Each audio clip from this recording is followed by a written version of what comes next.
నమస్కారం అంకమరావు గారు. నమస్తే అండి. సార్, యాత్ర 2 డైరెక్టర్ ఎవరైతే ఉన్నారో మహి వి రాఘవ, హార్స్లీ హిల్స్లో అంటే యాత్ర అండ్ యాత్ర 2 సినిమాలు చేసినందుకు గాను 2029లో మళ్ళీ ఎలక్షన్కి సంబంధించి మాకు మీరు వర్క్ చేయాలనే దాని మీద అవ్వచ్చు, ఏదైనా అవ్వచ్చు, ప్రభుత్వం వైపు నుంచి హార్స్లీ హిల్స్లో 2 ఎకరాల భూమిని కట్టబెట్టారు అని సోషల్ మీడియాలో అవ్వచ్చు, పత్రికల్లో గాను వస్తుంది. దీని మీద మీ విశ్లేషణ ఏంటండి?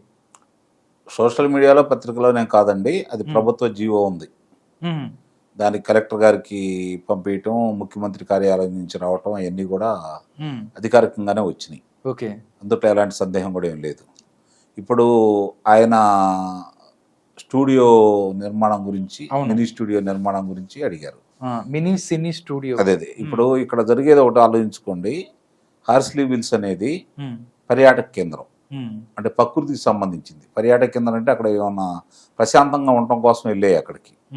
ఆ పరిసర ప్రాంతాల్లో ఉన్నటువంటి ఐటీ ఉద్యోగస్తులు వారాంతపు సెలవులకు సంబంధించి శని ఆదివారాలు అందరూ అక్కడికి వెళ్ళేసి గడుపుతూ ఉంటారు. బెంగళూరు నుంచి వస్తారు, తిరుపతి నుంచి వస్తారు, ఆ పరిసర ప్రాంతాల్లో ఉన్న వాళ్ళందరూ అక్కడికి వెళ్ళిపోతూ ఉంటారు. ప్రకృతి రమణీయమైనటువంటి ప్రదేశం అది. దాన్ని ఇప్పుడు చాలా చిత్రాలు అక్కడ చిత్రీకరణ కూడా జరుగుతూ ఉన్నాయి, ఇప్పుడు కూడా జరుగుతూనే ఉన్నాయి. అలాంటి చాట నిర్మాణాలు చేపట్టాలనుకోవడమే చాలా విచిత్రంగా ఉంది. ఎందుకంటే ఈ ప్రభుత్వంలో ఏది ఇది చట్టబద్ధం అని చెప్పని చూసుకోవడానికి ఏమి లేదు. వాళ్ళ ఇష్టం అయితే ఏదైనా చట్టమే, వాళ్ళకి కాదు అనుకుంటే చట్టబద్ధమైందైనా కూడా వాళ్ళు నిరాకరిస్తారు. ఇప్పుడు ఆయన 2 చిత్రాలు నిర్మించాడు, యాత్ర, యాత్ర 2. మరి దానికి కానుగ్గా ఇచ్చారని చెప్పని అందరూ భావిస్తున్నారు. మరి ఆయన 2 ఎకరాల నిర్మాణాలు అక్కడ చేయటం అనేది చాలా తప్పు. ముందు ఆ ప్రాంతంలో ఓ పర్యాటక కేంద్రంలో నిర్మాణాలు చేపట్టారు అంటే మరి రేపొద్దున భవిష్యత్తులో ఆయనకి ఇచ్చిన తర్వాత మిగిలిన వాళ్ళందరూ అడుగుతారు కదా. ప్రకృతి సౌందర్యాన్ని నాశనం చేయటమే. ఇప్పుడు ఋషికొండను బోడిగుండు కొట్టారు. ఒక్కొక్కటి కొండలని ఇట్లా కొట్టుకుంటా ఉంటే పరిస్థితి ఏంటి ఆంధ్ర రాష్ట్రానికి? మళ్ళీ వీళ్ళు అధికారంలో అంటే చివరిలో కనీసం దిగిపోయేటప్పుడైనా ఇదన్నా చేశారు. ముందు నుంచి చేస్తే ఎన్ని పోయాయి వాటికి. ఓకే, అంటే అంటే ఏంటి సార్, అంటే వాళ్ళు దిగిపోతున్నామని వాళ్ళు అర్థం చేసుకున్నారా? లేదు, ఎవరైతే ఉన్నారో వాళ్ళందరికీ లబ్ధి చేకూర్చాలి అనే ప్రయత్నంగా అనుకోవచ్చా?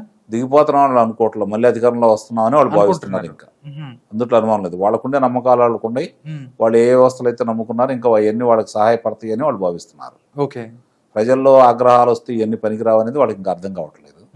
అయినా సరే వాళ్ళు నమ్ముకున్నారు ఇంకా దాన్ని. ఫిబ్రవరి 23, 2023 ఫిబ్రవరిలో జరిగినటువంటి మండలి ఎన్నికలు, శాసన మండలి ఎన్నికల్లో ప్రజలు ఏ విధమైన తీర్పిచ్చారో వాళ్ళు ఇంకా మర్చిపోతా ఉన్నారు. దొంగ ఓట్లు జరిపించి ఆడవాళ్ళని తీసుకొచ్చేసి 2వ తరగతి, 4వ తరగతి, 10వ తరగతి కూడా ఉత్తీర్ణులు కాని వాళ్ళని తీసుకొచ్చేసి వాళ్ళు పట్టభద్రులుగా నమోదు చేయించేసి దొంగ ఓట్లు వేయించినా కూడా ఘోరాతి ఘోరంగా ఓడిపోయారు. వాళ్ళ సొంత నియోజకవర్గంలోనే వ్యతిరేకత వచ్చింది. ఇవన్నీ మర్చిపోతున్నారు వాళ్ళు. ఇంకా మా తాయిలాలకి, మా బెదిరింపులకి ప్రజలు రేపొద్దున మా బెదిరిపోయే ఓట్లు కూడా రారు, మా ఓట్లు మాకున్నాయి, మేము ఇచ్చే తాయిలాలకి ఓట్లు వేస్తారని భ్రమలో ఉన్నారు వాళ్ళు.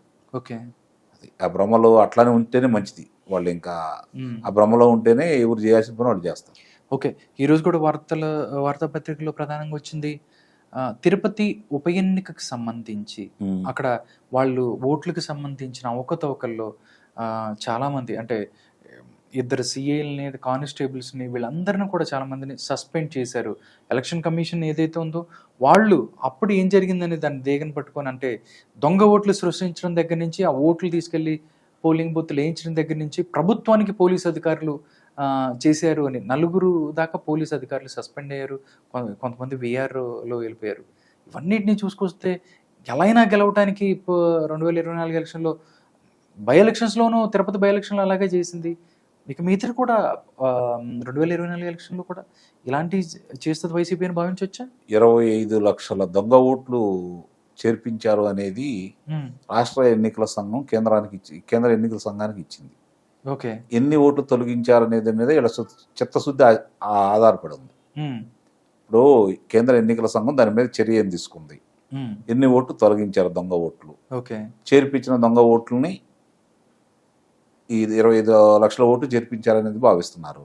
అలాగే అర్హులైన వాళ్ళని తొలగించారు కదా, తిరిగి వాళ్ళని చేర్చేసి ఈ దొంగ ఓట్లతో చేర్చిన దొంగ ఓట్లను కనుక తొలగిస్తే కేంద్ర ఎన్నికల సంఘాన్ని మనం నమ్మొచ్చు ఇప్పటికైనా సరే.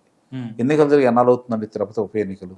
2.5 సంవత్సరాల పైన. 2.5 సంవత్సరాలు అవుతుంది. దాంట్లో ఆ రోజు మరి మాజీ ఐఏఎస్ అధికారిని రత్నప్రభ గారే భారతీయ జనతా పార్టీ అభ్యర్థిగా పోటీ చేశారు.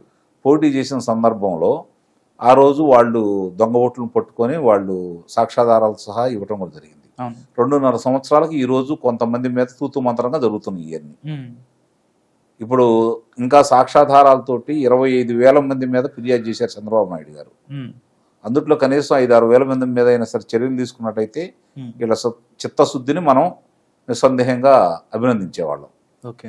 ఏదో తాత్కాలిక ఖండితుడుకు చర్యలా భావిస్తున్నా, నేనైతే ఖండితుడుకు చర్యలే అనుకుంటున్నాను. ఇంకా కేంద్ర ఎన్నికల సంఘం రాష్ట్రానికి సహకరిస్తుందని, రాష్ట్ర ప్రభుత్వానికి సహకరిస్తుందని అయితే నేను భావిస్తున్నాను. అందుట్లో ఎలాంటి సందేహం కూడా ఏం లేదు.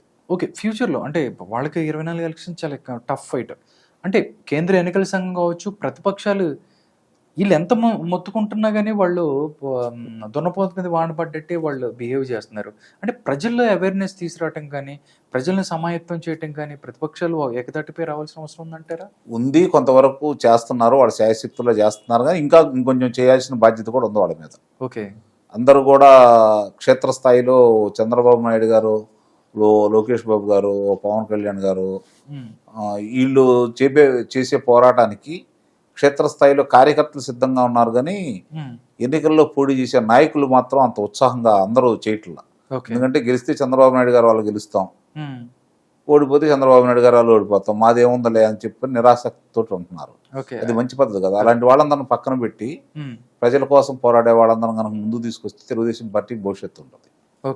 అంటే ఇప్పుడు ప్రజల ఆధారంతో రేపు గెలుస్తారు, అది వేరే విషయం. కానీ మళ్ళీ ఇంకో 30 సంవత్సరాలు అన్నగారు వేసిన పునాది ఇంకా అలా కొనసాగాలంటే కొన్ని గట్టి నిర్ణయాలు తీసుకోవాలి చంద్రబాబు నాయుడు గారు. కొంతమంది ఇంకా చూరు పట్టుకుని ఏడతన గబ్బిలాలు ఉన్నాయి, వాళ్ళందరినీ తొలగించాల్సిన అవసరం నిస్సందేహంగా ఉంది. ఎందుకంటే వాళ్ళ వల్ల చాలా నష్టం జరుగుతుంది పార్టీకి, రాష్ట్రానికి కూడా. సార్, జగన్ ఢిల్లీ టూర్ ఒకసారి చూసుకున్నట్లయితే చంద్రబాబు నాయుడు గారు కలిసి అమిత్ షా గారిని కలిసి వచ్చిన ఒక్క రోజు తర్వాత ఆయన వెంటనే వెళ్ళి అక్కడికి వెళ్ళి ప్రధానమంత్రి గారిని కలిశారు. అంటే పొత్తుల కోసమా, లేకపోతే నన్ను కాపాడండి అయ్యా, నాకు లాస్ట్ ఛాన్స్ ఇవ్వండి అని వేడుకుంటానికి జగన్మోహన్ రెడ్డి కేంద్రం దగ్గరికి? అంటే నార్మల్గా ఒక ముఖ్యమంత్రి వెళ్ళినప్పుడు నార్మల్గా ఏం మాట్లాడేమన్నది మీడియాతో మాట్లాడతారు. బట్ ఆయన మాట్లాడేది మొన్న కూడా పివి నరసింహరావు గారికి సంబంధించి ఆయనకి భారతరత్న మాట్లాడమంటే సాయిరెడ్డి మాట్లాడతాడు అని చెప్పి వచ్చాడు. అంటే ఢిల్లీ టూర్లు ఇప్పటికీ ఎన్నో వెంకటేశ్వర స్వామి విగ్రహాల దగ్గర నుంచి మొత్తం అన్ని చాలా ఇచ్చారు, శాలువాలు ప్రసాదం ఇవ్వటమే, కానీ ఆంధ్రప్రదేశ్కి తీసుకొచ్చింది లేదు, ఏం లేదు. స్వప్రయోజనాల కోసమే జగన్మోహన్ రెడ్డి కేంద్రాన్ని కలుస్తారంటే మీరు ఏం చెప్తారు?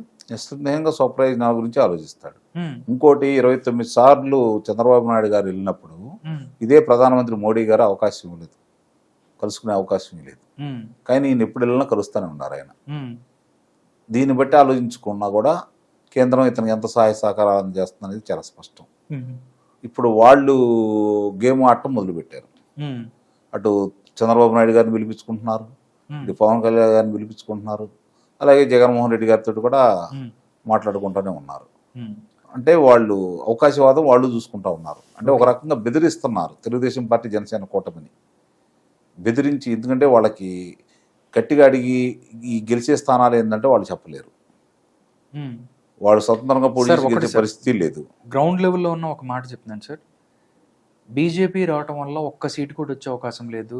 ఒక 15-20 స్థానాలు ఎలయబోతాయి అందుట్లో. అలాంటప్పుడు నరేంద్ర మోడీ అవ్వచ్చు లేదా కేంద్ర ప్రభుత్వంతో గ్రౌండ్ లెవెల్లో క్యాడర్కి ఎవరైతే బీజేపీతో వెళ్తాం ఇష్టం లేదు, అయినా కానీ బీజేపీ చంద్రబాబు నాయుడు కోసం చూస్తుందా, చంద్రబాబు నాయుడు బీజేపీ కోసం చూస్తున్నారంటే మీరేం చెప్తారు? అంటే ఇక్కడ భారతీయ జనతా పార్టీ చంద్రబాబు నాయుడు గారిని పిలిపించింది, అంతవరకు నిజమే. కానీ ఈరోజు వాళ్ళ కోసం ఎదురు చూసే విధంగా వాళ్ళు మాటలు కానీ పనులు కానీ కనపడతా ఉన్నాయి. ఇక్కడ ఏందయ్యా అంటే చంద్రబాబు నాయుడు గారు కూడా ఒక మెట్టు దిగి ఆయన ఏం ఆలోచిస్తున్నాడంటే, లోకల్ బాడీ ఎన్నికలు జరిగినాయి కదా, అవునండి, స్థానిక సంస్థల ఎన్నికలు జరిగినప్పుడు జరిగిన అరాచకాన్ని చూశారు. ఎంతోమంది కార్యకర్తలు ఈ మధ్యకాలంలో బలైపోయారు తెలుగుదేశం పార్టీ. రేపు వాళ్ళు గెలిచే ప్రాతిపదిక మీద కేంద్రం కనుక సహాయ సహకారాలు లేకపోతే ఉమ్, గెలవడం అనేది ఎట్లా గెలుస్తారు. ఉమ్, కానీ ప్రాణ నష్టం అధికంగా ఉంటుంది. కార్యకర్తలను పోగొట్టుకోవడం, రాష్ట్రాన్ని రావణ కష్టంలో చేయడం ఇష్టం లేక అంటే బీజేపీ కూటమిలో ఉంటే వైసీపీ ఏం చేయకుండా కూర్చుందంటారా? నిస్సందేహంగా కూర్చుంటది కదా. అవునా? ఎన్నికల సంఘం గనక ఉమ్, కొంచెం కఠిన నిర్ణయాలు తీసుకుంటే వీళ్ళంత పెట్టరిగిపోవడానికి అవకాశం ఉండదు కదా. ఓకే. వాళ్ళ సహాయం ఉంది కాబట్టి వీళ్ళు చెలరేగిపోతున్నారు. ఉమ్, వాళ్ళ సహాయం లేదనుకోండి, ఇప్పుడు వాళ్ళు ఏంటి, ప్రతిపక్ష పార్టీలు భారతదేశ వ్యాప్తంగా ఎవరున్నా ఏ రాష్ట్రంలో ఎన్నికలు జరగబోతున్నా ఉమ్, ప్రతిపక్ష పార్టీలు అనుకున్న వాళ్ళ ఇంటి మీద ఆదాయ పన్ను శాఖ వాళ్ళు దాడులు చేయటం, ఉమ్, అకారణంగా వేధించడం. అంటే ఒక భారతీయ జనతా పార్టీలో ఉన్న వ్యక్తులు తప్ప మిగిలిన వాళ్ళందరూ దొంగలు అనేది కదా వాళ్ళ భావన. ఓకే. అవును, వాళ్ళు అనుకుంటుంది అదే. అదే కదా. అవును, స్టాలిన్ మీద చేశారు, అదే లేకపోతే అందరూ అక్కడే చేశారు. ఒకళ్ళనే కాదు, అవును, అందరి మీద మమతా బెనర్జీ అవ్వచ్చు. అందరి మీద అదే ప్రయోగాలు చేస్తున్నారు. కాబట్టి ఇవన్నీ ఎదుర్కోవటానికి ఈ రేపొద్దున ఈ దాడులు ఈ శ్రేణుల మీద జరగకుండా, మనోధైర్యం దెబ్బతినకుండా ఉమ్, ఉండటం కోసం మాత్రమే చంద్రబాబు నాయుడు గారు తలకాయించుకొని వెళ్తున్నారు తప్ప ఓకే. వాళ్ళు ఏదో ఒరగబెడతారని కానీ రేపొద్దున నాకైతే ఈ రాష్ట్రానికి వాళ్ళు ఇచ్చిన హామీలు నెరవేరుస్తారనే ఉద్దేశంతో వెళ్ళాడని అయితే నేను భావించట్లేదు. ఓకే. వాళ్ళు లేకపోయినా కూడా ఆయనే ఒక బ్రాండ్ అంబాసిడర్ కాబట్టి మళ్ళీ అధికారంలోకి వస్తే గాడిని పెడతారని. ముందు పోలవరం పూర్తయిపోయి ఉమ్, రాజధాని నిర్మాణం పూర్తయిపోతే ఉమ్, హైదరాబాద్ లాగా ఆంధ్ర రాష్ట్రానికి సంపూర్ణంగా ఆదాయం సమకూరింది. ఓకే. కొన్ని లక్షల కోట్ల రూపాయలు దాని ద్వారా వస్తూ ఉంటాయి. ఉమ్, మరి అది చాలు, భవిష్యత్తులో ఎవరు వచ్చినా కూడా చెడగొట్టకుండా ముందుకు తీసుకెళ్తే చాలు. ఓకే. కాబట్టి ఈ నుండి ఆ నిర్మాణాలు పూర్తయిపోయినాయి అనుకోండి, ఉమ్, నవనగరాలు నిర్మాణం పూర్తి అయిపోయిన తర్వాత ఆంధ్ర రాష్ట్రాన్ని పట్టుకోవడం ఎవరి తరం అవుతుంది? ఓకే. నిస్సందేహంగా ఎవరి తరం కాదు. ఓకే. అంత అభివృద్ధి చెందుతుంది. ఆ ఒక్క అవకాశం 5 సంవత్సరాలు కనుక ఆయన వాళ్ళు ఏం సహాయ సహకారాలు చేయకపోయినా ఆయనకున్నటువంటి పేరు ప్రఖ్యాతులను బట్టి అవి పూర్తి చేస్తాడు. అందుట్లో ఎలాంటి సందేహం కూడా లేదు. ఓకే. దాని గురించి మాత్రమే ఆయన తలకాయించుకొని వెళ్తున్నాడని అయితే నేను భావిస్తున్నాను. ఓకే. నష్టం అనేది తెలుగుదేశం పార్టీకి అపార నష్టం. ఉమ్, అందుట్లో ఎలాంటి సందేహం కూడా ఏం లేదు. వాళ్ళతో పొత్తుల వల్ల అవును. లాభపడేది వాళ్లే. 2019 ఎలక్షన్లో చూసుకుని 100 కన్నా తక్కువ ఓట్లు వచ్చినాయి. అవును. దాని తర్వాత బీజేపీ మీద వ్యతిరేకత పెరిగింది. దాంతోపాటు టీడీపీ వల్ల బీజేపీ లాభపడుతుందేమో కానీ, దాంతోపాటు మేము సోషల్ మీడియా చూసుకుంటే వాళ్ళు ఒక నిష్పత్తి చెప్తున్నారు. 4:2:1 100 50 25 100 సీట్లు టీడీపీ, 50 సీట్లు జనసేన, 25 సీట్లు బీజేపీ. అడుగుతారా? అంత సీన్ ఉందా అసలు? అడుగుతారా? చెబుతున్నాను కదా, బలవంతం పెళ్లి ఇది బలవంతం కాపురమే తప్ప ప్రేమతోటో ఇష్టపూర్వకంగా జరిగేది అయితే కాదు. అంటే ఐ మీన్ ఫ్యూచర్లో థర్డ్ టైం సెంట్రల్ అధికారంలోకి వస్తుంది కాబట్టి రాష్ట్రానికి ఏదైనా ప్రయోజనాలు అదే చెప్పాను కదా, దానికి తప్ప రాష్ట్రం గురించే తప్ప మేబీ ఇప్పుడు పార్టీ నష్టపోతున్నా కూడా రాష్ట్రం గురించి. ఎందుకంటే పక్కలో బల్యాలను పెట్టుకున్నట్టే. అవును, అది ఎప్పటికైనా వాళ్ళ ఇబ్బంది నిస్సందేహంగా, అందుట్లో అనుమానం లేదు. Okay sir.